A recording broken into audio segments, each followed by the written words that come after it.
All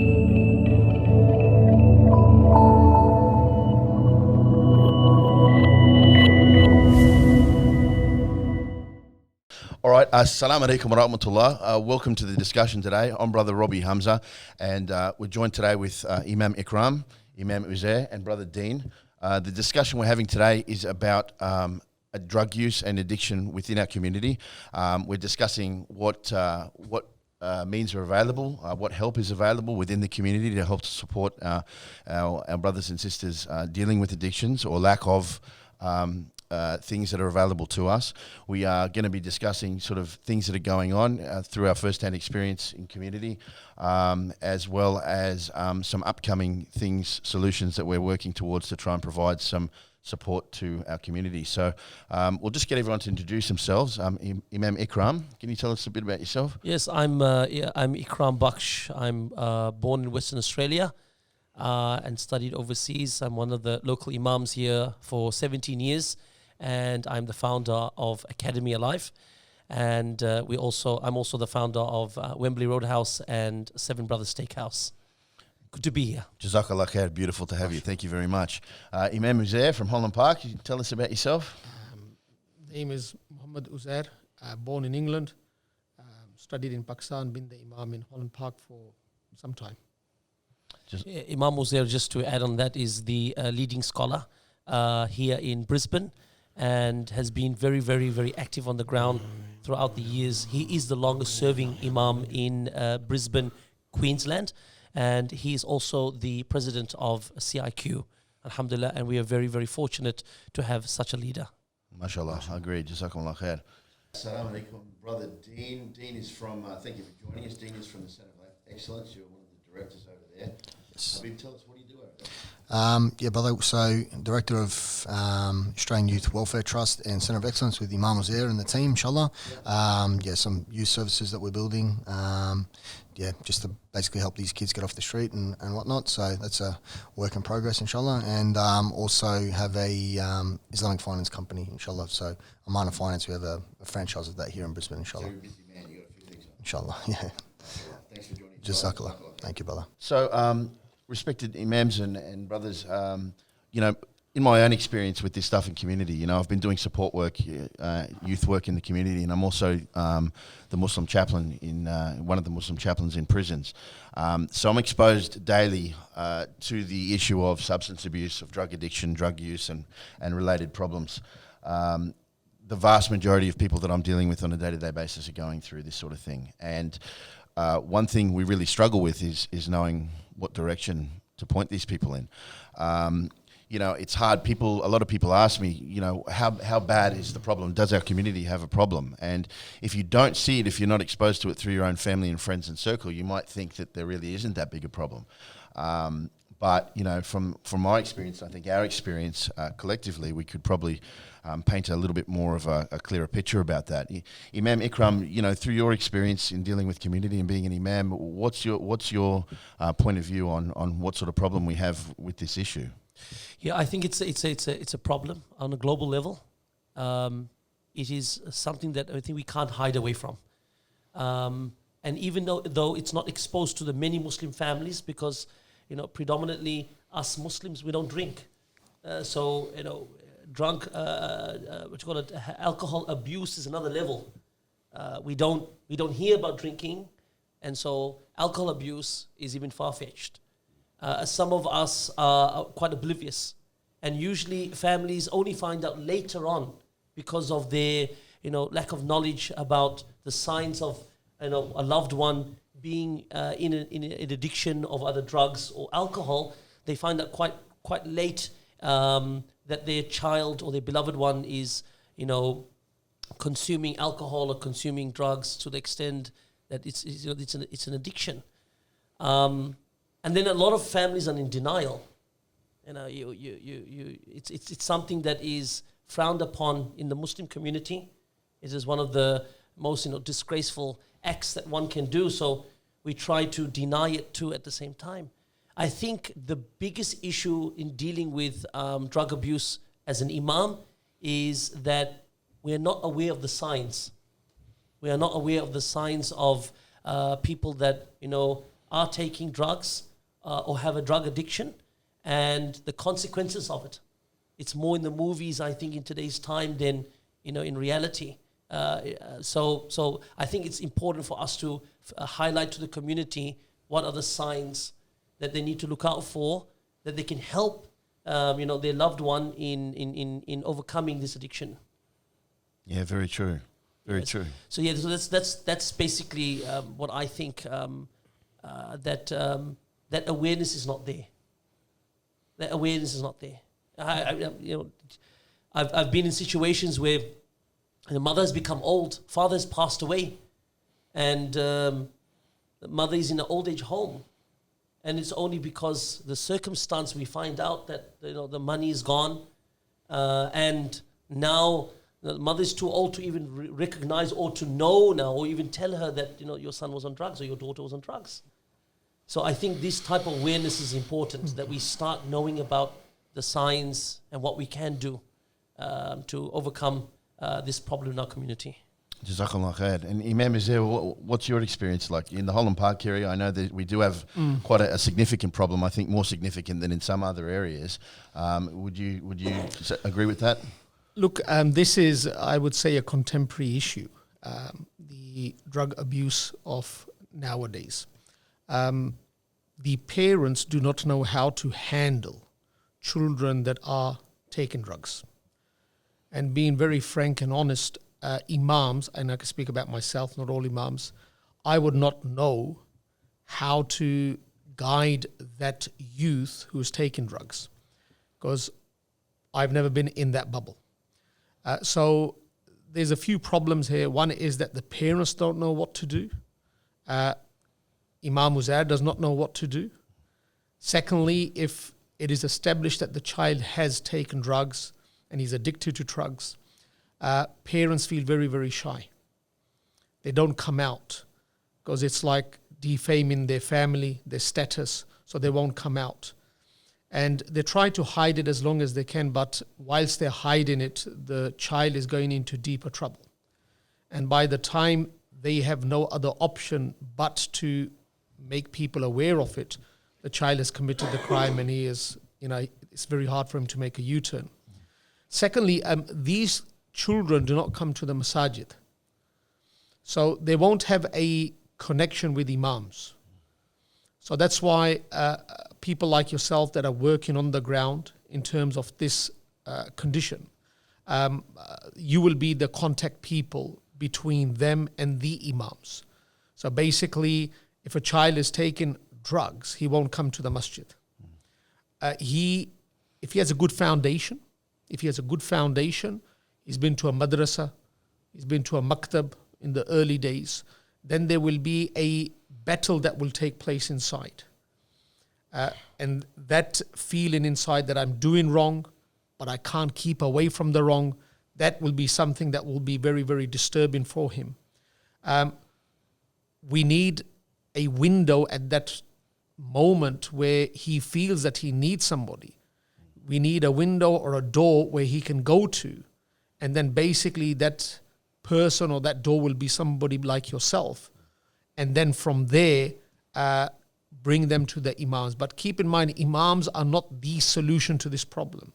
We can only give them certain pieces of advice pertaining to spirituality so they don't fall into this and they realize that it is wrong. Because it's human nature, when a person does wrong over a very long period, then the guilt starts to disappear. And the nafs lawama, the reproaching nafs, deactivates. And there is no guilt. So what the imams can do is that when that child is brought, but before that child is brought, there has to be a slight awareness and an ignite that I'm a Muslim and what I'm doing is wrong. So that is the challenge. Once brought to the imams, they keep that flame alive. That's our duty, nothing else. We keep that flame alive and we give them guidance. So there's going to be a few steps that need to be taken before we come into the picture, or Imam Uzair comes into the picture, or Imam Ikraam Sahib comes into the picture. Before that, the work that is to be done, and I think it's most of the work, is for that person to realize that where he is not good for him, not good for his family, not good for his akhirah, so on and so forth. So it is something new. I'm not an expert in this. I'm not an expert in anything really, but especially in this department, I'm not an expert. I will take guidance from people like yourself that have been on the ground, that have spoken to these people day in, day out. What we can do as imams is that when that person comes, we can give them further guidance that they don't drop into that hole again. Jazakallah khair. You mentioned guilt, and I think, that does play a massive part in it. Unfortunately, there seems to be a process and a pattern that people tend to fall into with addiction, and that is, there's a guilt and shame that's carried when someone's using and they know that it's wrong and they know the community frowns upon it. And so generally a lot of the case I'm seeing the response to that is not to then, okay, well, I better do the right thing and stay away from this. The response is then to separate themselves from community, from people that make them feel bad for doing what they're doing, and they replace those people with people who are doing the same as them, so that what they're doing, although they know it's wrong, it now becomes normal, and they're able to create a world for themselves where what they're doing doesn't really seem that bad because it's what they've surrounded themselves with. And, discussion I've had with brothers in Sydney who, we'll discuss shortly about some programs that they're helping us offer, is, by the time someone finds themselves in a state of addiction, they've well and truly isolated themselves away from community, away from supports, away from family and good people. And it's about us, one of the things that we have to figure out how to do moving forward is how to build a bridge and a pathway back into community, into the mosque, where they can come in and not feel judged and ostracized, and their appearance may be different, they may have made a lot of mistakes visible, they've got criminal history, tattoos, things like this, but we need to create a place for them where they feel welcome to come back. And I think that's one of the challenges we have. That's one of the primary advices that we are given to parents nowadays. It's not only about drugs, children marrying non-Muslims. So they're moving away from Islam. They don't care. So they're in that moment, in that phase of life that the love, the emotion is overwhelming, and they don't know how to reconcile. So they give up their principles of life or Islamic ethos. They give all that up and they move on. Yeah. And then the parents come, and we can relate that to drugs. We can relate that to marrying people outside Islam, so on and so forth. That is wrong, of course. But what do we say to the parents? We say to the parents that, look, we should trust our child that one day this child will want to make a U-turn. Inshallah. Because we all know that you're sitting here right now, this is your U-turn. So one day that child is going to make a U-turn. There's no doubt about it, because he has been to the masjid. We believe that if there is darkness outside and darkness has a grip, we believe that there's light outside and light has a grip as well. And basically this person has been in the bubble of light previously. Somewhere down the track, he fell into this hole, he fell into this darkness. Now, what we need to understand is, and this will resonate with your statement, is that when these children basically sit down, find time, and realize that what they're doing is wrong, they go, oh, this is something that we're doing is wrong, they would want to come back. That is the blessing that comes from Allah Almighty upon everyone. These are known as mawaqits. These are stations, junctions in life where people get a blessing from Allah Almighty, and then it's upon that person to make directions. Yeah. Take the right, take the left. Now, at that moment, if the masjid is closed, the imam is closed, the parents are closed, Brother Deen is closed, Brother Robbie is closed, then that child will take the left. So our duty is that we are very, very clear that this is wrong, but we have a door that is open for everyone. Just like they say that the door of Allah is open for everyone 24/7. So our door is open upon you. But as we all know that the elders in our community have not been exposed to this before, this is something that is new, so they don't know how to basically handle this. And sometimes they may say things, they may stare the person down, and that person, that may be his mawaqit, that moment of change, and that one glance, that negative glance pushes him away. So we need to educate our community that we need to be more accommodative to these people, because if a person is healthy, you don't have to take care of him. If he's sick, you need to take care of him. And this child is our child.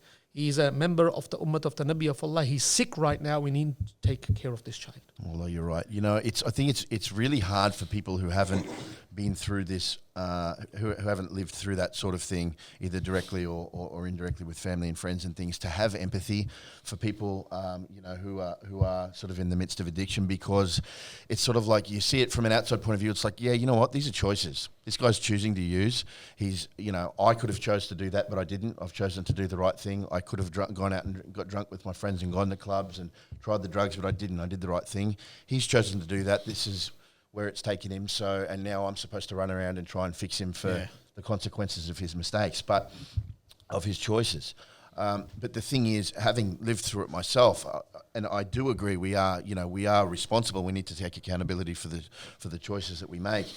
I don't really think anyone, when they first start using drugs or drinking, thinks that they're going to end up in a state of addiction and 100%. Despair, without family, without a job. I met a brother recently who's really, really struggling with heroin addiction, and he's been struggling with it for many, many, many years in and out of prison. And I spoke to him on the phone, and he was broken. This guy's like 44 years old. He was crying to me on the phone, and he's like, brother, I used to have a wife, I had a job, I had kids, and this has taken everything from me. And he's broken, and my heart breaks for him. He never thought that this was going to happen.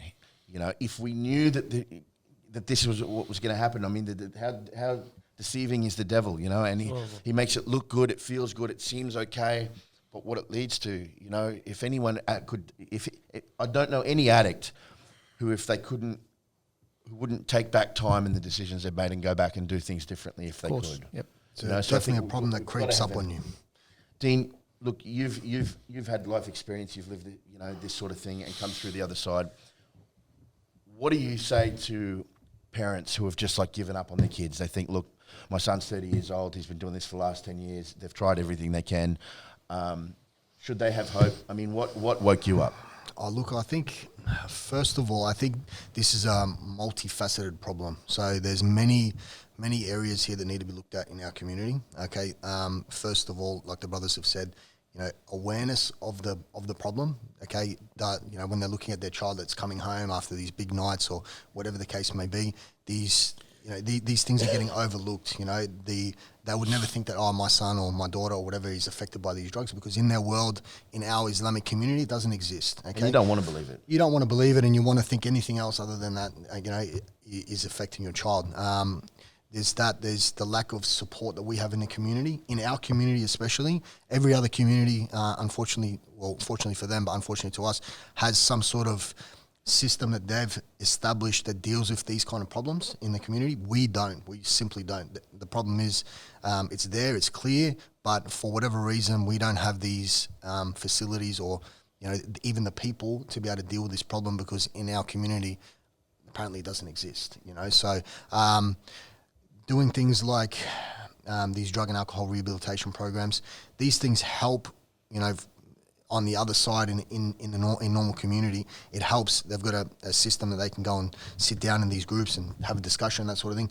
We until recently, we haven't really had anything like that. It's been sort of case by case basis. People have been dealing with it, and who do we speak to, and all the rest of it. So there's there is a lot of there's a lot of things that we can talk about here on this point. For myself personally, I'm just trying to think as we're discussing this, what was my wake up call, and what brought me to sort of come back and do a U-turn. And like Imam says, I think it's just that junction in your life. You turn around and look at where I am and what I've gone through and what I've put my family through and what situation I'm in, and that sort of some people will have a wake up call when they see, take a step back and reflect in their life. Other people don't.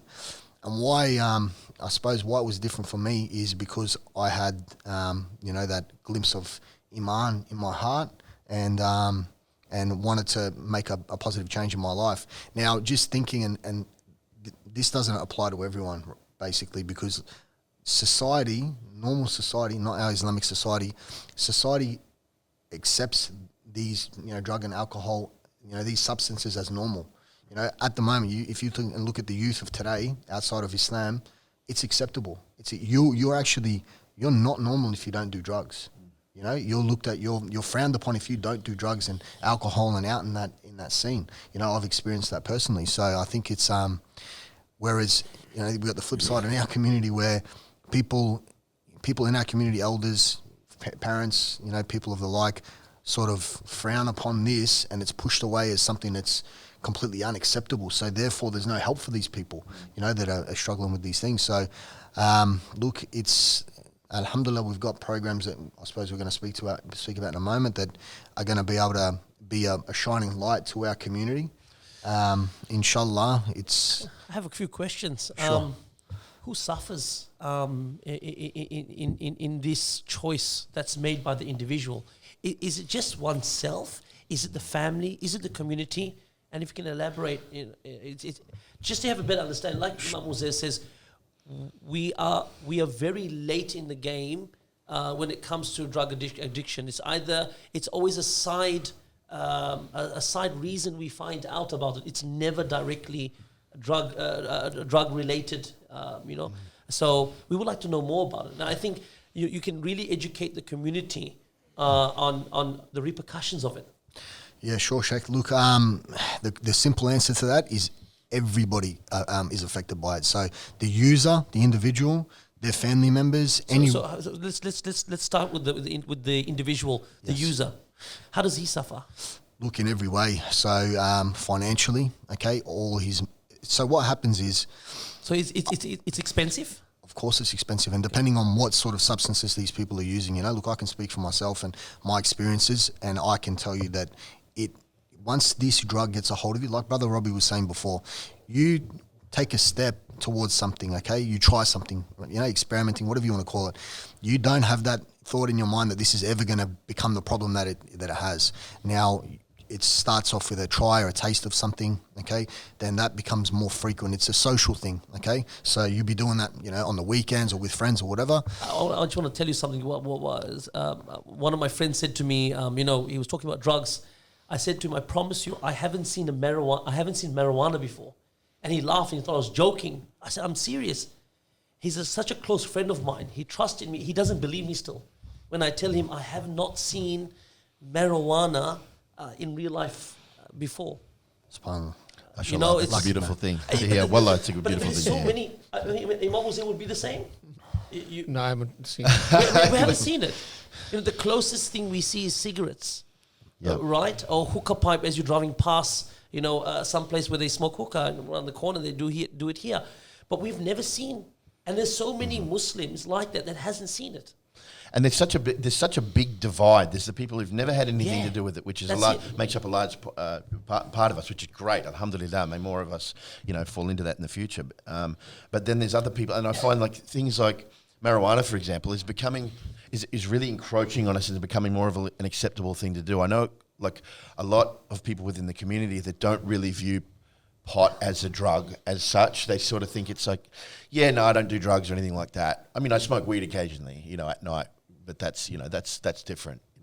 Because the reason I ask this is that when you talk about consequences, the consequences in a country like Australia starts very late. I'll explain what I mean. My sister one day, she was driving and the cops randomly pulled her over and they wanted to take an alcohol test. So my sister said, "We don't drink alcohol." And then the cop got upset. He's like, "But this is our culture." And so my sister's like, "But you're stopping me to make sure that I haven't drank." So there's this very, very, very late red alert that comes about very late because of our, how do I say, it's our social norms in our community. And so when we talk about repercussion, in the Muslim community, the repercussion starts very early because when a Muslim finds out that someone's taking alcohol, and that's a repercussion because the family is now disgracing the community. There's a backlash. There's a certain type of feeling towards that person. So that's the first repercussion that normally out there they won't get that type of. In fact, like you're saying, it's quite changed within the Muslim community. You have the ones that frowned upon it, but then what you're saying to me now is that there are certain people in the community amongst the youngsters. They're upset because you don't take drugs, and so it's very new to me. Yeah, and look, it's a very normal thing. Honestly, it is. In the community, in our community, in society, it calls for these things as normal. These things are going out when you're become in your mid to late teens, going out drinking. Drinking leads to other substances, and it's a snowball effect. And Is then it a social thing? it definitely is a social thing, but Would you like to call someone if you've got a group of guys that want to play cards? If one guy doesn't want to play cards, you start to feel a bit out of place. It's like also when I want to eat chocolate, I've got a problem. Allah forgive me. I've got a problem with chocolate, right? I want to make sure my wife eats chocolate so I don't feel bad. Yes, that's exactly it. Right? That's exactly and it. it's the same thing with my brother. 100%. Anything that I wanted to do wrong, make sure my brother's in it, in it also, so that we can get away with it. You're 100%. So is drugs on that level that definitely. it's such a peer pressure? You feel out of place. There's no identity without it. Yeah, definitely. Look, my previous life, I had to literally leave every single one of my friends behind, bar maybe one or two. Why? Because the environment called. If I took a step back and I wanted to, become a better person and step away from these things, every single human being I surrounded myself with was doing it. So it would become a joke or whatever the case may be. However they could to try and pull you back into that lifestyle, they would do that. So, and that's me speaking from experience. But on your point, this is definitely an issue that has peer pressure problems involved, and whether it's something that one individual wants to do, you're going to surround yourselves with people that are like-minded, right? So Let's take it one step further now. I'm peer pressured. I take it now to fit in, so I can have friends, I can have a life. Because in these days, without friends, you don't have a life. I take it once. Do I get addicted straight away? Look, depending on what the substance is, you can. Like Brother Robbie's saying, these brothers that are affected by heroin and the like. Look, I can't speak from experience on that level, but we have seen it that, it's, a one-time thing and that's it, you're gone. Look, it depends on the person, depends on the substance. Like you're saying, it is, different substances have different sort of hooks. But, the nature in which you describe sort of getting into it is exactly what happened to me. When I was 13 years old, I had some friends. We went for a skateboard somewhere. We were far away from anyone. They've pulled out pot that they had taken from their mum, and I was in a position, there was no way I could back out. I could have just said no, but at 13 I had no willpower or anything like that. It was, I had a weak moment. I wanted to fit in. So I smoked it just to be cool with the guys. That was it. But I was terrified to do it. I didn't want to do it. And the feeling that I got from it, I hated. I didn't like it. I didn't want to do it again. But then I was, not long after that, I was put in a similar situation, and I didn't want to be an idiot, and I was a little bit more comfortable with the idea because I'd already done it, and so I did it again. By the third time I'd done it, I loved it. And it wasn't a physical addiction at that stage, it was just marijuana, but at that point now I was okay with getting off my head, so anything that you put in front of me wasn't off the table, So it's getting high. Because there's so many people tell me, drink alcohol is disgusting. There's a terrible taste to it. I've never tasted, alhamdulillah, in my life, but they say there's a terrible taste to it. I opened up a restaurant on the Gold Coast, and they wanted to serve non-alcoholic drinks. So one of these reps came in with these non-alcoholic drinks. The problem is, I said, first of all, I won't know. And they said, but it's not, Imam, there's no alcohol. Even if there's no alcohol, I still can't have this feeling, even the taste. And they're like, it's terrible. So I said, why would you want to have a non-alcoholic drink that doesn't make you intoxicant, but it has the same taste? He says, Imam, in the beginning, you hate the taste. You just want to get to the next level. It's the first level that you want to try and skip to get to the second level. But as time goes, the first level really entices you.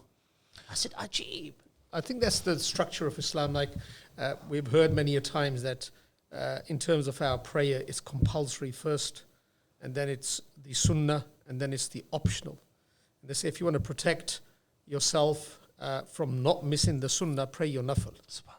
And if you want to protect yourself from not missing your farz, pray your sunnah. So these are fortresses. Now what happens is that the first fortress that will protect you from your second and your third fortress, and that is the farz and the sunnah fortress collapsing, is the nafil fortress. Now what happens is that nafil is optional. So people say, I'll miss out on it. So he has removed that fortress, and now he has exposed his sunnah fortress. So what happens in life, there may be cigarettes. So cigarettes is okay. Some ulama say it's makruh, some say makruh tanzih, some say makruh tahrimi. So let's go for this. So they've removed the nafil fortress. Now the shaitan is working upon somehow getting the person to compromise his sunnah fortress. And then slowly and gradually it takes him to the farz fortress, and that collapses. So that's the nature and the deception of the devil, how he works. SubhanAllah. Yeah. So is it the first level, second level? Is it exactly how I explained, or would it? It's a bit complicated. Every situation is different, right? And every individual is going to be in a different situation. But as Brother Robbie said, similar situation for me. Peer pressure. You want to feel you fit into a group, whatever the case may be. But the big problem what we got now is the wider community. This is 100% normal. Like out of 100 people, 5 people would not practice drugs, okay, and that's probably the reality of the situation. So putting our youngsters in our Muslim community in a scenario where they're around the wider community, these things where it's regularly accepted, this is going to be a slippery slide. It's going to be one of those obstacles of coming close towards Allah, because being in a company of Muslims is a good thing on its own. And now because it's not something that is common amongst the Muslim youth, you're going to find that outside community. Subhanallah. That's why Prophet Muhammad ﷺ didn't say that a person is going to be resurrected and stand beside his father and mother and brothers and sisters. He said, Al-insani al-mar ala dini khalili. A person is going to stand with his friends on the Day of Judgment. So I think what Brother Robbie said, there's a lot of positivity in that. That there's a lot of people in our community, like Sheikh Ikraam Sahib is saying, that have not even seen marijuana, heroin, let alone smoke it or take it. So there's, for our youth that are listening to this, we have less excuse than the wider community, because we can choose a group of friends that basically will not allow us to drop into that hole. Well said. Yes. And at the end of the day, look, guys, for you that are listening out there, basically this stuff looks nice and shiny. It looks like, your world is going to change in terms of better.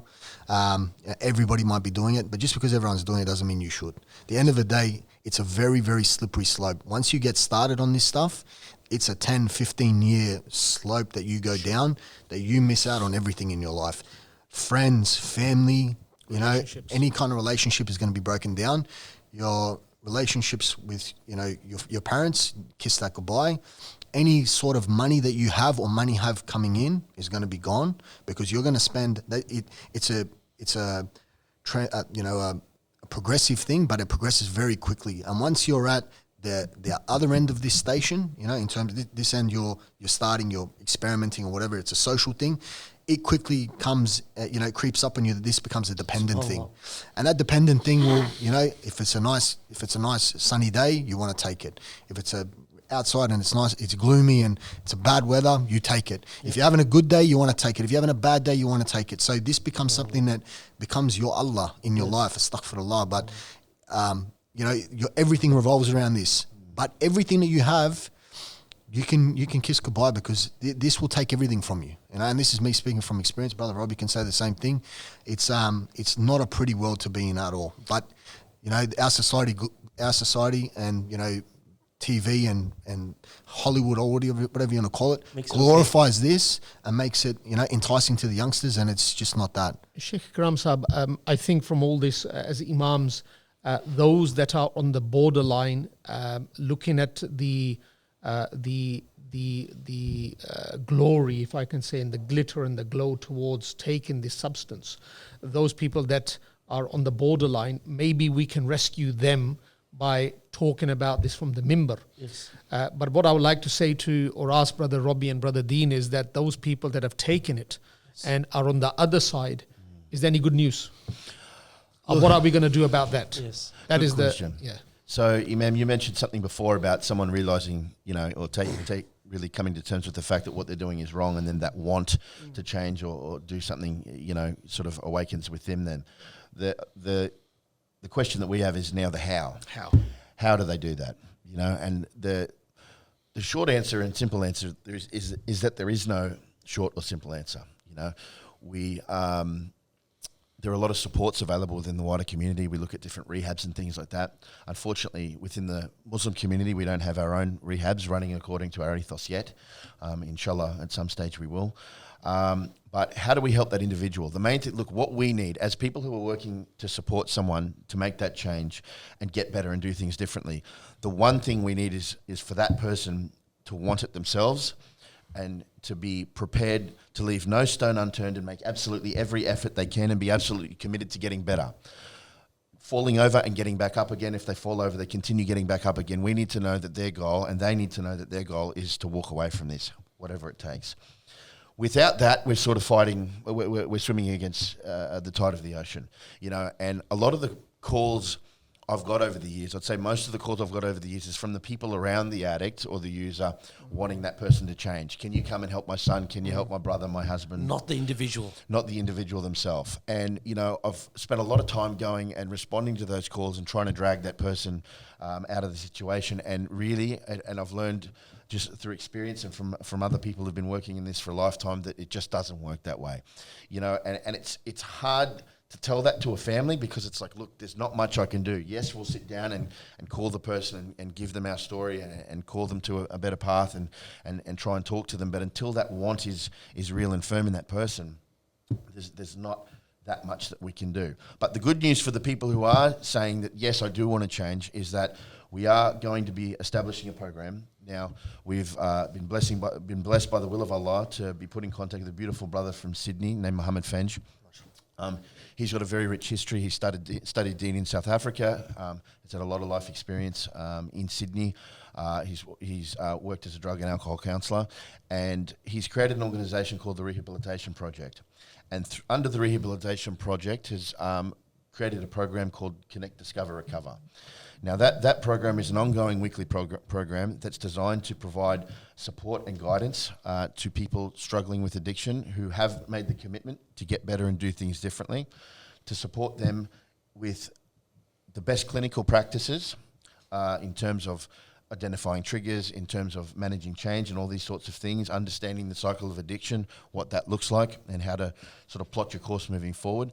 But working hand in hand with the Islamic ethos and spirituality and incorporating Deen into the recovery process. So this is something that we are going to be running. Here at Academy Alive, we're going to be running a weekly program. This is something we're doing in partnership with the Centre of Excellence, Academy Alive, and the Rehabilitation Project from Sydney. So Dean and I will be delivering this project from here. Beautiful. And we're looking at kicking off after Ramadan, inshallah. Lovely. And if anyone wants to join, what do they need to do? Who do they need to contact? Look, there will be a registration process. We'll put out flyers and information. There'll be like a QR code, and we'll give our contact details. People can contact us. We are happy for families to reach out to us on behalf of their siblings or sons or fathers and uncles or whatever. We are happy to reach out and invite them to attend, but this isn't something we're going to be dragging people to. People need to come here of their own free will, and there's a beautiful course outline. This program will run weekly in 10-week blocks, and it will run year-round. Beautiful. Now, this may not be the absolute answer to everything, but it's a step in the right direction. It's something that we have to offer the community, something we have to build on and expand upon to be able to work towards a solution to helping people move into sobriety and away from this life of addiction, inshallah. Can the imams assist you in this program? We will absolutely need the imams, you guys, to be coming in and giving talks and things, because again, a lot of this is based around spirituality. You know, the 12-step program that most rehabs follow is based primarily around a belief in a higher power or God. Now, the thing that we have, alhamdulillah, is the correct understanding of who is Allah. So with that, and the best up-to-date clinical practices and procedures, I think we stand the best chance of really helping people move forward. Inshallah. Is there any cost to the program? There'll be no cost for the program, inshallah. Okay, This will be fi sabilillah. They can attend the program and we'll take care of all that, inshallah. And I can say on behalf of my imams that inshallah imams will be there. Whenever you need, we will assist, inshallah. Inshallah. And hopefully, inshallah ta'ala, we can help each other become successful in this life and the life hereafter, inshallah. Ameen, inshallah.